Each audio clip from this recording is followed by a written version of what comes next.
Bismillah, Alhamdulillah, wassalatu wassalamu ala Rasulillah. Arabic language is amazing and easy, especially for the beginners. Let's take the third aspect.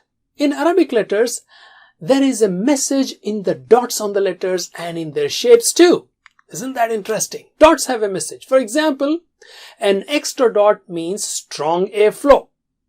Use this clue if you are confused between two letters. For example, ta and tha, ha and kha, dal and dhal, ra and za, ta and dha, a and gha, sin and shin. See, ta, tha, ha, kha, da, dha. There is a strong airflow wherever there is a dot. In general, letter shapes also have a message. At least some letters. For example, can you say a? When you say a, the part of the tongue towards the throat side is raised up and the tongue becomes like a bulb.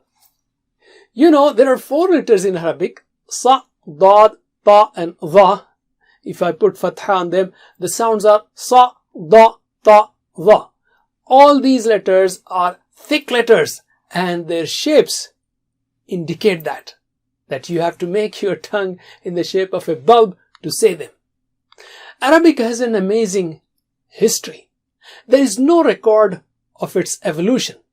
It appeared as a package and remained like that till today for more than 2,500 years. That's amazing.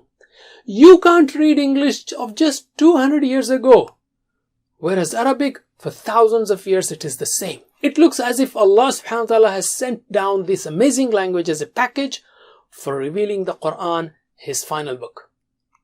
Do you want to know more? Subscribe to our channel, youtube.com/user/understandquran. Wassalamu alaikum.